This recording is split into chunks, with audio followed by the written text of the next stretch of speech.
पतंजलि ऋषिकुल कक्षा 3 विषय हिंदी व्याकरण अपठित गद्यांश।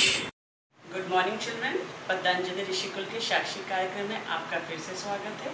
बच्चों, जैसा कि पिछली कक्षा में मैंने आप लोगों को बताया था कि अपठित गद्यांश किसे कहते हैं और अपठित गद्यांश को 2 से 3 बार ध्यानपूर्वक पढ़ना चाहिए, तभी हम गद्यांश से पूछे गए प्रश्नों के उत्तर आसानी से दे सकते हैं।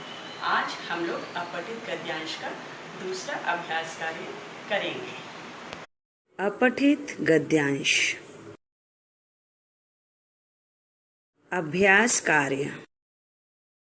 निम्नलिखित गद्यांश को पढ़कर पूछे गए प्रश्नों के उत्तर लिखो। कौवा और कोयल दोनों काले होते हैं, मगर दोनों में कोयल ही सबको अच्छी लगती है। जानते हैं कोयल सबको अच्छी क्यों लगती है?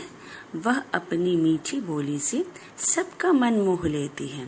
तो बच्चों, कौवा और कोयल दोनों का रंग काला होता है, परंतु कौवे की आवाज़ इतनी कर्कश होती है कि हम उसकी आवाज़ सुनते ही उसे दुत्कार कर भगा देते हैं, जबकि कोयल की मीठी आवाज़ को हम बार बार सुनना चाहते हैं।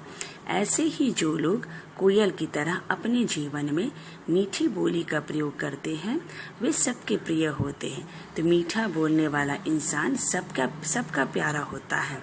सारे व्यक्ति उनसे मित्रता करना चाहते हैं।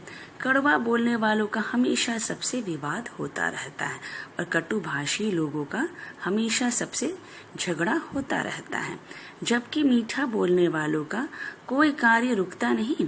सब उनकी सहायता करके उनका काम आसान कर देते हैं और जो व्यक्ति मीठा बोलते हैं उनके कार्य पूरे हो जाते हैं, क्योंकि उनकी मदद करने वाले व्यक्तियों की संख्या ज़्यादा होती है। इसलिए हमें हमेशा मीठा बोलना चाहिए। हमें हमेशा मीठी वाणी में बात करनी चाहिए।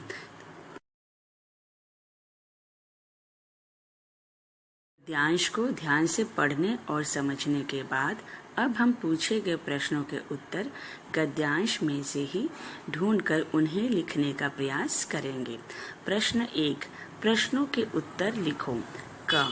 कौवे और कोयल में क्या समानता होती है? बच्चों, दोनों पक्षियों में क्या समानता होती है आपको लिखना है। ख, कैसे लोग सबके प्रिय होते हैं।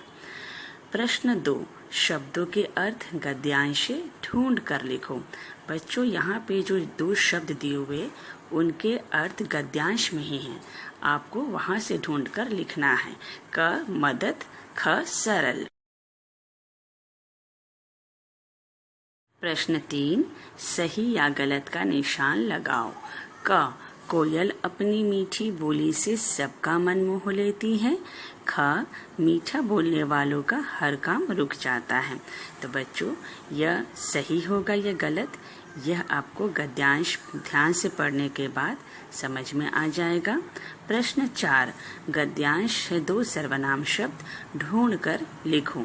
बच्चों, हम व्याकरण में पढ़ चुके हैं कि संज्ञा के बदले में आने वाले शब्द सर्वनाम कहलाते हैं, जैसे मैं, वह, तुम, तुम्हारा आदि।